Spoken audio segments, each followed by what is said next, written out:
The Mona Lisa, the Pietà, the girl with a pearl earring. For a score of centuries, artists enriched Western society with their works of astonishing beauty. The Night Watch, the Thinker, the Rocky Mountains. Master after master, from Leonardo to Rembrandt to Bierstadt, produced works that inspired, uplifted, and deepened us. And they did this by demanding of themselves the highest standards of excellence, improving upon the work of each previous generation of masters, and continuing to aspire to the highest quality attainable. But something happened on the way to the 20th century. The profound, the inspiring, and the beautiful were replaced by the new, the different, and the ugly.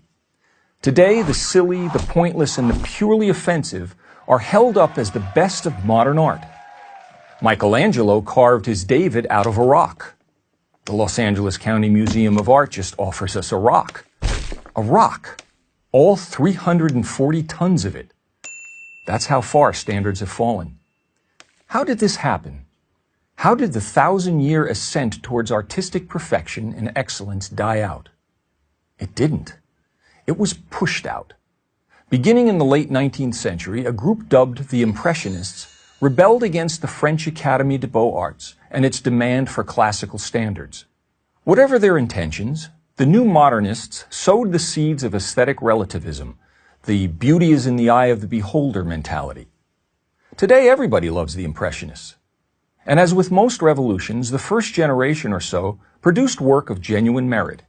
Monet, Renoir, and Degas still maintained elements of disciplined design and execution. But with each new generation, standards declined until there were no standards. All that was left was personal expression. The great art historian Jacob Rosenberg wrote that quality in art is not merely a matter of personal opinion, but to a high degree objectively traceable. But the idea of a universal standard of quality in art is now usually met with strong resistance, if not open ridicule. How can art be objectively measured? I'm challenged. In responding, I simply point to the artistic results produced by universal standards compared to what is produced by relativism.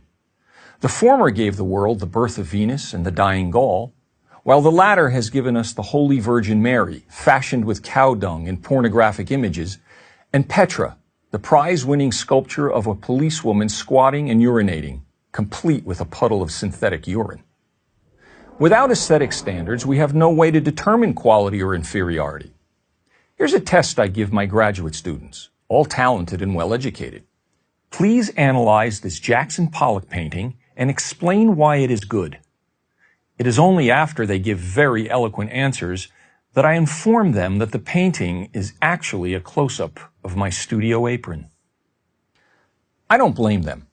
I would probably have done the same, since it's nearly impossible to differentiate between the two. And who will determine quality is another challenge I'm given. If we are to be intellectually honest, we all know of situations where professional expertise is acknowledged and depended upon. Take figure skating in the Olympics, where artistic excellence is judged by experts in the field. Surely we would flinch at the contestant who indiscriminately threw himself across the ice and demanded that his routine be accepted as being as worthy of value as that of the most disciplined skater.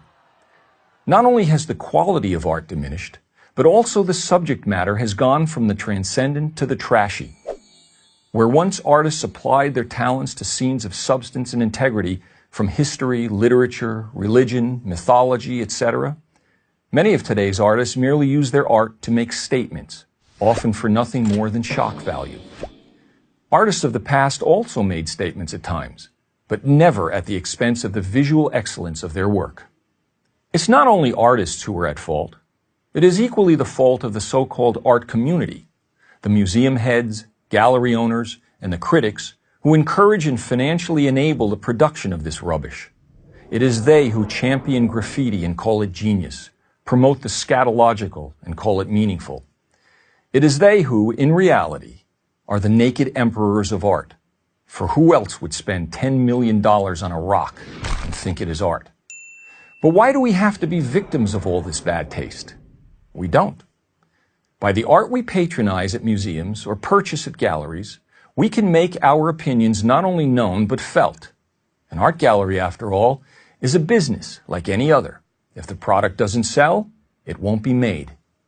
We can also support organizations like the Art Renewal Center that work to restore objective standards to the art world. And we can advocate the teaching of classical art appreciation in our schools. Let's celebrate what we know is good and ignore what we know is not. By the way, the white background you see behind me is not simply a white graphic backdrop. It is a pure white painting by noted artist Robert Rauschenberg at the San Francisco Museum of Modern Art.